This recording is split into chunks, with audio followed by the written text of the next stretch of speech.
All right, so as you probably all know, I go to a lot of furry conventions, which means I end up doing a lot of traveling throughout the year. And in almost every video I post that's about a convention, I get a bunch of comments not just about the con itself, but how I got there and back. Which I know might sound weird at first, but if you're like me and are able to go to a bunch of cons throughout the year, we are in a very privileged position to be able to travel consistently. So it's important to keep in mind that that is not the case for many people in this fandom, and for people around the world in general. That being said, people who can travel a lot may not think about the actual process of traveling while they're doing it, simply because they've done it a bunch of times already, so we all know what to expect. But for a lot of people in the furry fandom, going to a furry convention is the first time they've traveled anywhere, especially if they have to fly there. And when you take a step back and look at everything that goes into getting to a con, it can get pretty overwhelming pretty quickly. So I thought, instead of doing a typical recap for the next con that I go to, why don't I show you everything that goes into the traveling part of the trip?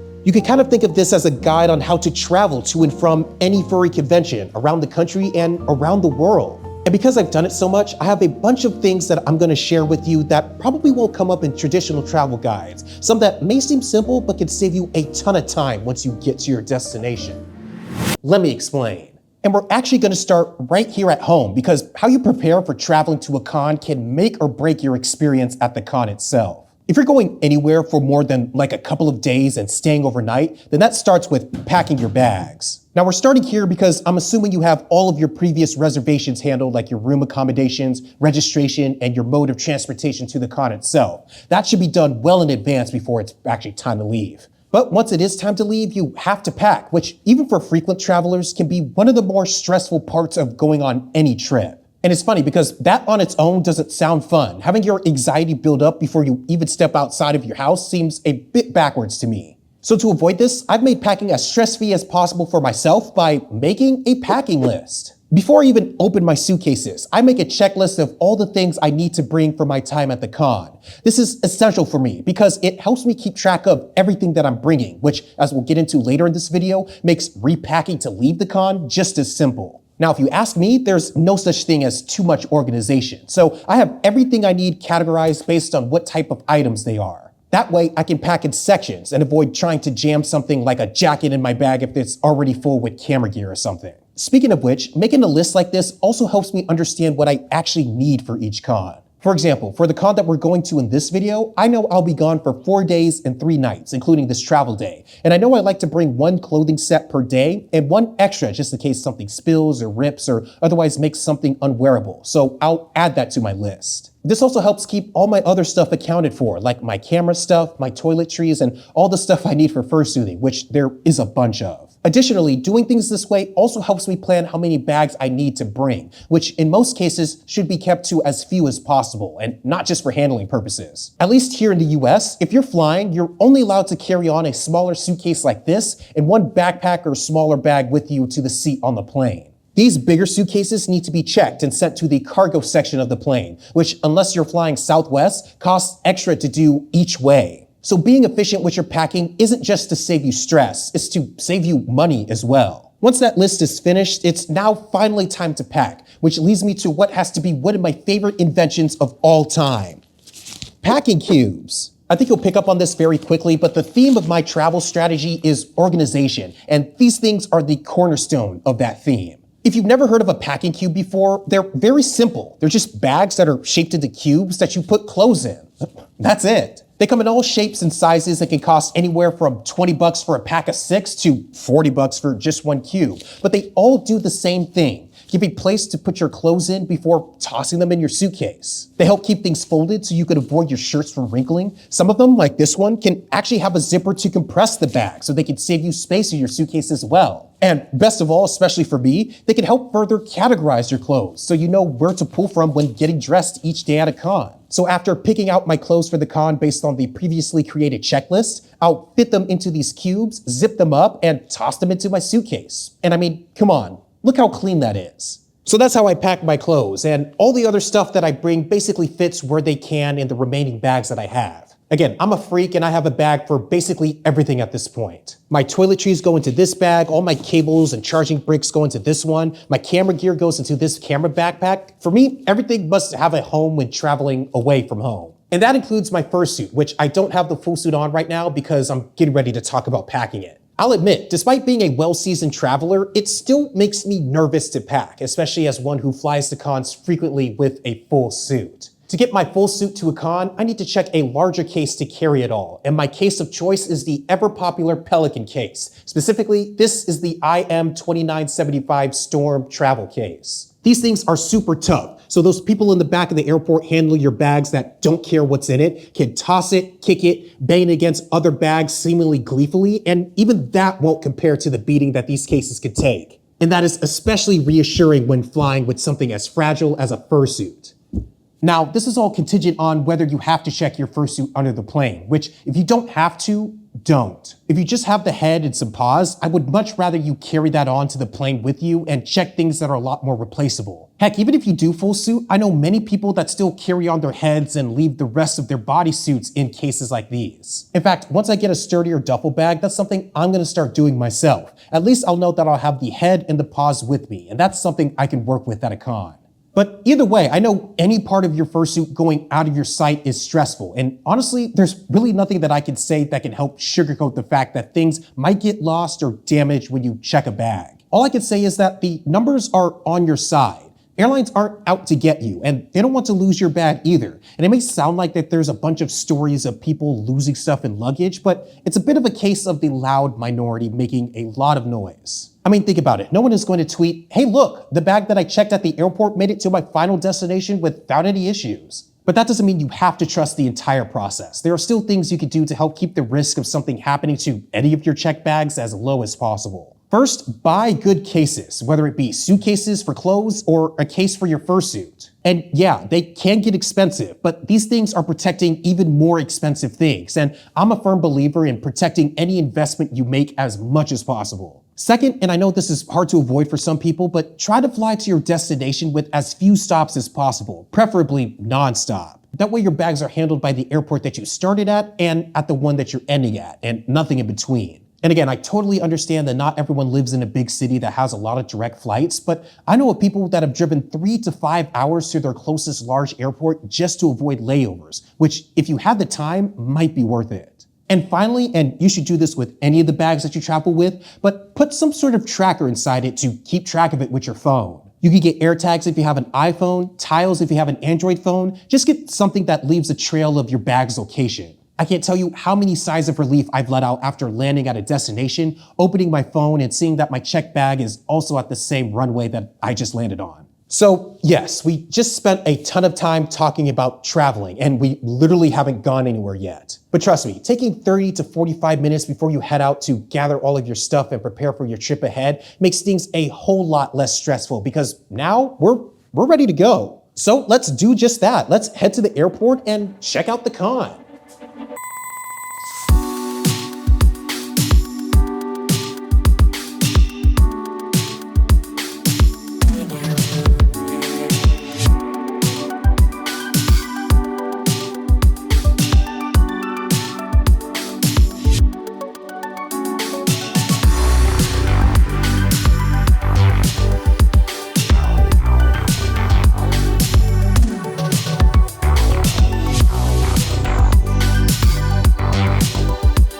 Okay, so at this point, the hard part is over. The traveling part to traveling to a furry convention is done. We've made it. Now, I know at this point you still might be pretty exhausted. Even short flights can take a lot out of you, and decompressing from all of that stress might lead you to want to take a quick cat nap. But before we fully relax and get our convention started, we have to get all of our clothes and the fursuit and all the other stuff we packed out of their containers and ready for use. Now, everyone has a different strategy when it comes to managing what they pack. A popular one being this idea of living out of your suitcase, meaning you open your suitcase up, leave everything in there, and only pull out what you're going to need that day. This is actually what I do, and the packing cubes make it super easy to keep things tidy while I'm pulling clothes out for the day. Then when I'm done, if I'm at a nicer hotel, I'm actually fine with putting them in one of the drawers provided in the room. Since they're not going to be reworn, I'm fine with them getting a little bit more dirty and dusty before I end up throwing them in the wash when I get back home. And this goes for things like my camera and electronics too. Only taking out what I need at the time I need it ensures that things don't go missing this early into the trip. However, one thing I do take out immediately is my fursuit, which, while being safe, has undoubtedly shuffled around a bit in the case. This is to avoid any further creases from forming in the folded bodysuit.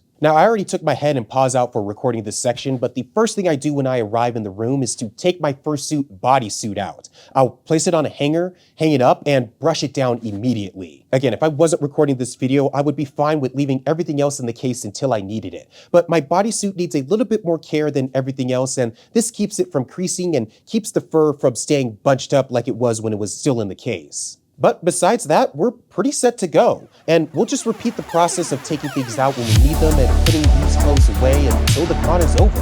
Then we'll talk about doing everything in reverse, but for now, I'm ready for a convention.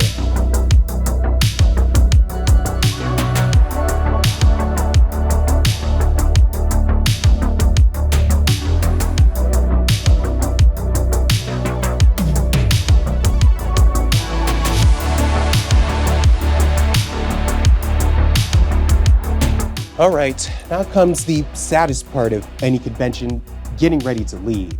I know it would be great to stay at the con forever, but if we all did that all of the time, it wouldn't be nearly as special. So let's start by repacking all of our bags, and just like when we were packing to come here, giving yourself a good block of time to do this beforehand can ensure packing goes smoothly and everything that came with you also comes back home with you. And you can never do this too early. At this point, I start repacking to leave the day before I'm scheduled to fly out, which might sound a little bit overkill, but I've seen too many people try to rush packing at the last second only to forget things, have things suddenly not fit, and overall increase the stress levels, which is what we're trying to avoid here. So we're basically going to undo everything that we did when we got here, and that includes putting all of our clothes back into their respective packing cubes or section in your suitcase. Now, it may be tempting to just throw things in ad hoc. I mean, they're all getting washed anyway when you get home, right? Who cares if they're folded or not? And while you don't have to fold them as carefully, compressing them in a manner that's consistent and putting them back in the same place that you found them will help everything pack back in correctly and ensure that everything fits. And while you're doing so, now would be a good time to get back out your packing checklist and recheck off things as you put them back. So everything is accounted for, including anything that you bought at the dealer's stand or otherwise received while at the con itself. This also goes for my fursuit. I usually like to give it one last brush before folding it back up and placing it back in the Pelican. And after everything is put away, I usually do one last room check to make sure I didn't leave anything random in a drawer or counter somewhere, but this is just a sanity check. If I did my checklist properly, I shouldn't be in for any real surprises here. And because I'm doing this well before I actually have to leave, I have time to make sure I'm checked into my flight, my checked bags are prepaid, and otherwise make sure that I'm ready to go back home. I can also use this time to say my last goodbyes and do any last things at the con without stressing about having to pack everything.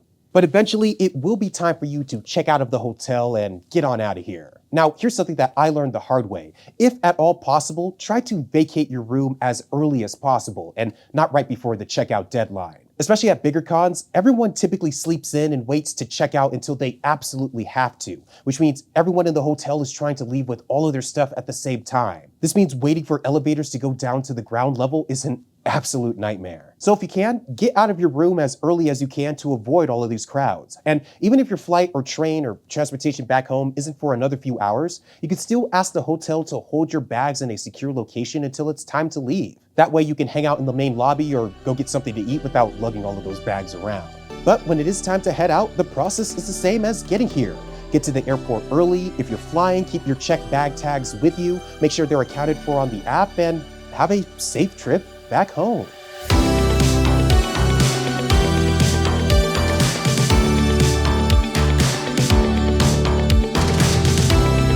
All right, we have made it back home. That was a fun trip. Now, I'll admit that coming back from a con isn't nearly as fun as heading out to one, but your travels don't officially end until you unpack everything from your trip. I know it's tempting, but trust me, ignoring this step and living out of your suitcase is not the ideal way to live. But anyway, ending a trip to any furry convention isn't just about unpacking your clothes, merch, and whatever else you brought home from the con. It's also about unpacking your emotions and social experiences from the con as well. PCD is a real thing and everyone manages it a little differently, but the way that I tend to avoid it is that I don't let the high from the con come crashing down immediately after I get home. So while I'm unpacking my clothes, I'm also revisiting the pictures that I took, taking note of random things like what food I had and I liked, and most importantly, following up with the connections that I made at the con. That last part is the most important to me because of all the things that I bring home from a con, new friends are the most important. So keeping those connections alive and building them into friendships over time makes the experience that I got from the con last that much longer. And sure, this was more a video about traveling tips, but the real reason why I'm so meticulous and methodical about packing is because it systemizes it. And what that means is that over time, I don't have to think about packing and traveling to and from a con at all. And that's by design, because it allows me to really focus on enjoying myself at furry conventions and enjoy all the wonderful things that they offer to their attendees. The less things I have to worry outside of that, the more mental capacity I have to really make and hold on to all of those wonderful convention memories. All of this is to say that you don't have to take everything away from this video and implement it for yourself. Everyone is going to have their own way of going about travel. But I do hope it comes across to you that preparing for your travels and doing so efficiently is important, as it really allows you to focus on what you're there for, the excitement, fun, and opportunity to be your truest self at furry conventions.